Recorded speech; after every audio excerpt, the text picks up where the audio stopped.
The Free Zone scheme was set up to strategically improve the investment climate by stimulating export-oriented business activities through strengthening strategic national economic policies, streamlining administrative approval processes, and providing a one-stop shop service for businesses both within and outside Nigeria. NEBSA has since established several economic trade zones across the nation. Kano Free Trade Zone was declared in 1998 as one of the first economic zones. It is vested with the responsibility of licensing, monitoring and regulating the activities of enterprises in the zone.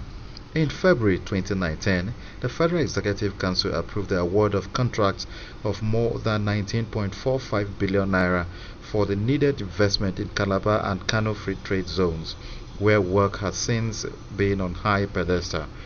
It is to ascertain the level of work done so far that the NEBSA authority, led by Engineer David Terhemba Nongo and his management team, and the House Committee on Industry, Trade and Investment, took on a spot assessment of the zone.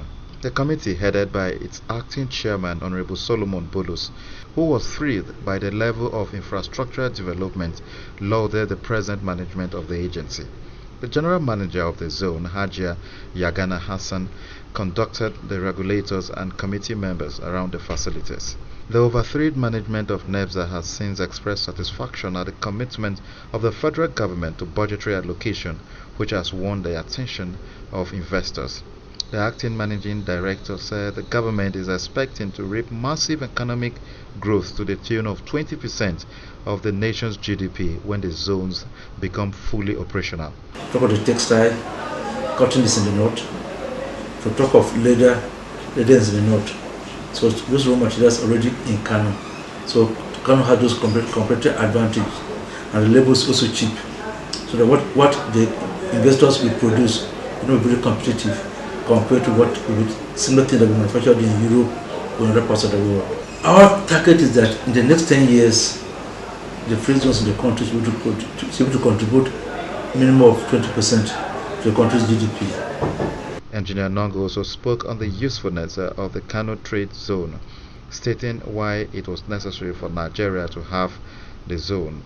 The government will also benefit from this because by the time some of these things are being exported, some few fees will be paid to the authority, which the Nigerian government can also benefit from those fees. So this will create jobs and create wealth for the country.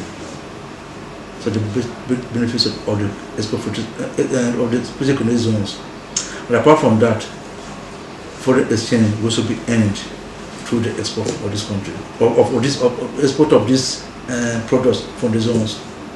And our target, the next 1 year, Kano should be able to export a minimum of $1 billion worth of products every year. Some economists like Professor Ken Ife and Kingsley Mogalu have called on the federal government to expedite action in establishing the zones and cut China investors with a deal to produce and ship their goods to the US in the face of tough 25% sanction by China to goods coming to the US.